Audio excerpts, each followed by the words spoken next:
So as you may have noticed lately, unless you've been living under a rock. Okay, we're starting this early today. I said a rock, not the rock. Anyway, as I was saying, as you may have noticed, science fiction and fantasy TV shows have been experiencing something of a boom lately. Network TV, syndication, cable, and streaming services all have new and exciting series available, as well as complete collections of old classics. But for those of us who grew up in the 80s and 90s, network TV was pretty much our only source for speculative escapism, and that era gave us some true hidden gems. But among the gems were also some polished turds. So we're going to take a look back on some of the series from yesteryear that you may have completely forgotten or simply blocked from your memory. And I'm going to blast through these really fast because I want to do the subject justice, but I also want to keep this video as short and sweet as possible. So let's fast forward through the intro and get right into it.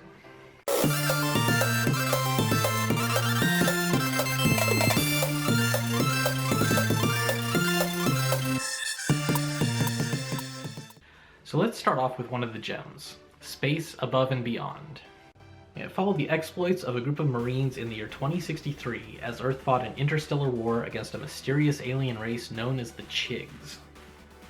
Now this show was dense with subplots, as the humans also had to deal with an android rebellion, and also with a subspecies of artificially produced humans called in vitros, or more commonly, tanks, who were born as adults and bred solely for combat.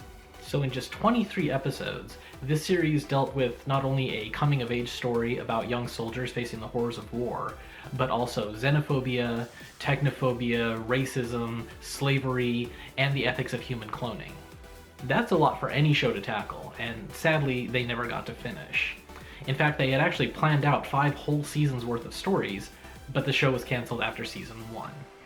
If you watched this show, you may remember the last episode, where most of the main cast was killed in combat, and then it ended in a cliffhanger. That was a dick move, guys. Actually, it was a last-ditch effort by the showrunners to extort the network into giving them an extra season, but sadly, for these wild cards, the gamble did not pay off. The special effects were excellent for the time. In fact, all of the production values were really high, and I suspect this was an expensive show to produce, which is probably the main contributor to its early demise. And that's a shame, because this premise actually had the potential to form a long-running franchise. Alas for what might have been. On the other end of the spectrum, we have 1993's Space Rangers. Even though it aired only 2 years before Space Above and Beyond, and concurrently with Star Trek The Next Generation's 6th season, the first thing you notice about this show is that the production values are laughably cheap. The best writing and acting in history couldn't have saved this turkey, and this show definitely did not have the best writing or acting. The show followed the adventures of a ragtag crew of Space Rangers, a combined military/police/mercenary force whose main duty was to protect Earth's far-flung colonies from alien attack. There's nothing wrong with the premise, simple as it was, but successful science fiction depends on world building, and this series just didn't have it. It was just a mess trying to decide what it was going to congeal into. Now, a special note was veteran actor Cary Hiroyuki Tagawa as Xylan, an alien ranger with empathic mind powers. Now, I think he's a great actor, but not only is it obvious that this character was a complete ripoff of Troy and Worf from Star Trek, but it's also obvious that he was either completely unsure of how to portray this character, or he just couldn't be bothered to care. But seriously, who could blame him?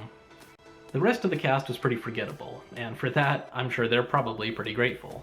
Surprisingly, this series did eventually get released to DVD, so if you actually want to sit down and watch this train wreck, you could probably find it out there somewhere.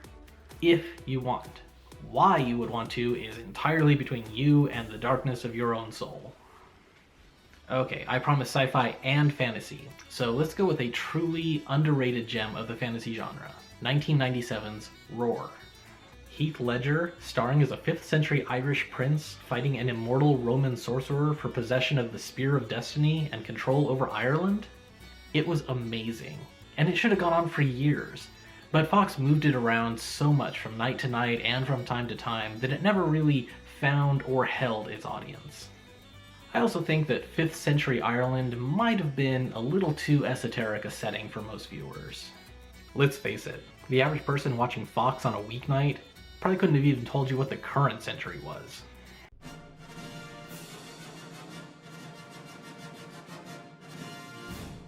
But the show still should have done better in the ratings, especially coming hard on the heels of the similar, albeit more successful, Hercules the Legendary Journeys and Xena Warrior Princess.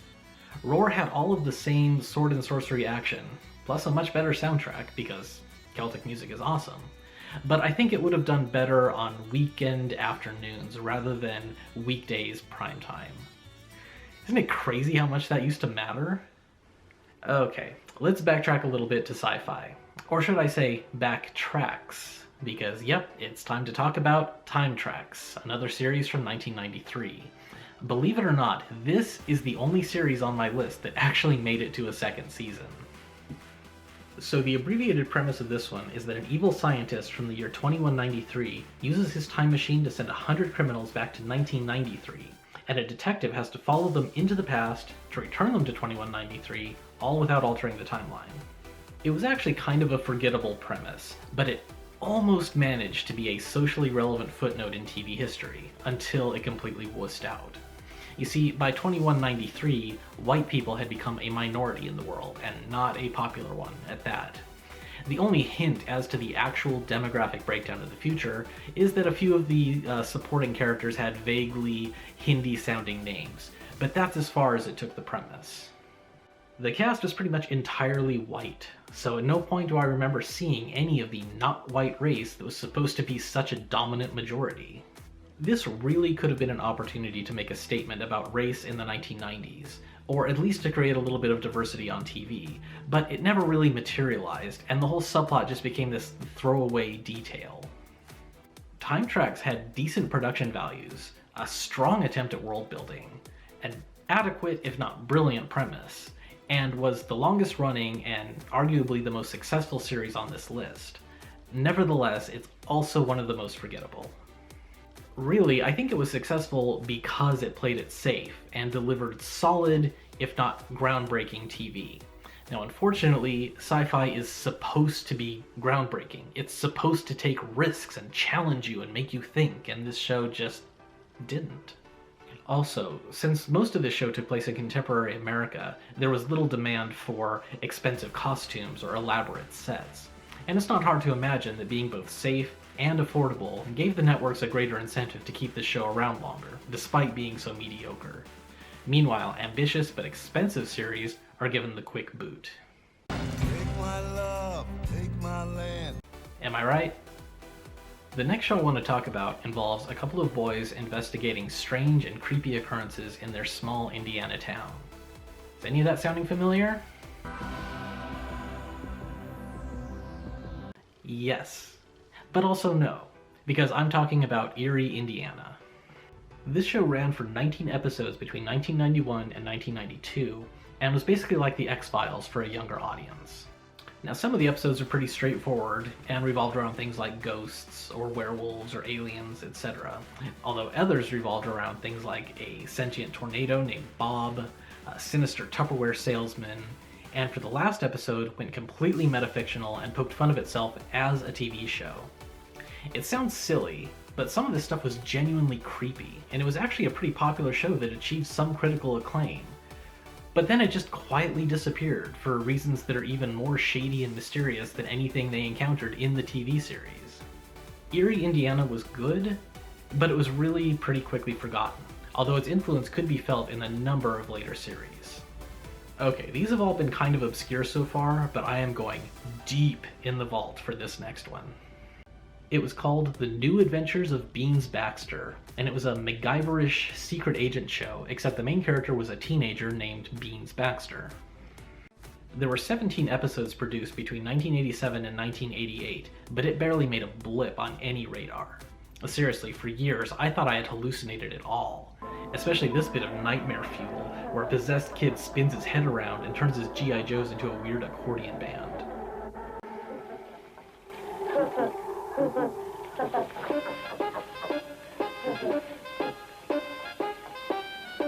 But there's the proof that I'm not completely insane.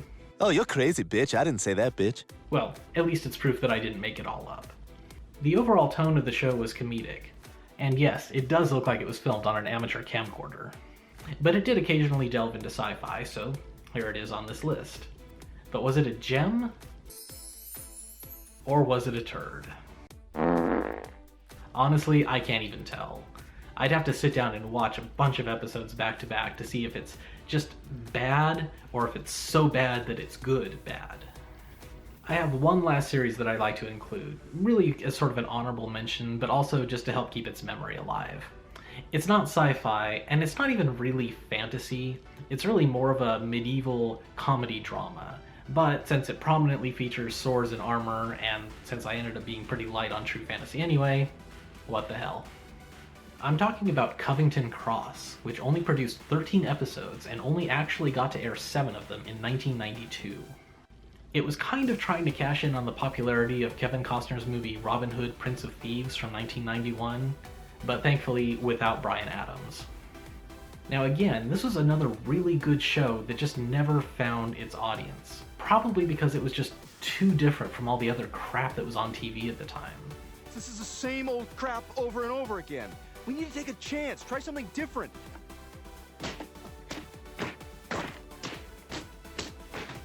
And also because with the elaborate sets and costumes and props and the location filming in England, this show was just way too expensive to produce. I think it was also really just ahead of its time, which is ironic considering its medieval setting.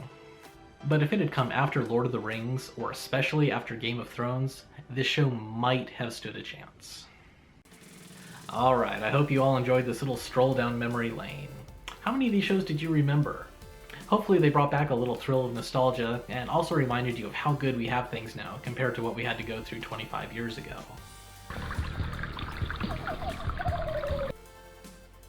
Wait, what was that? Is that what you think TV was like when I was a kid? Or is that what you think the world was like? I'm a little confused. Fuck, you're old. Ah, fake laugh, hiding real pain. As always, clicking the like, share, and subscribe buttons is always appreciated, so thanks in advance. Go binge watch some of this crap, and we'll see you here next time.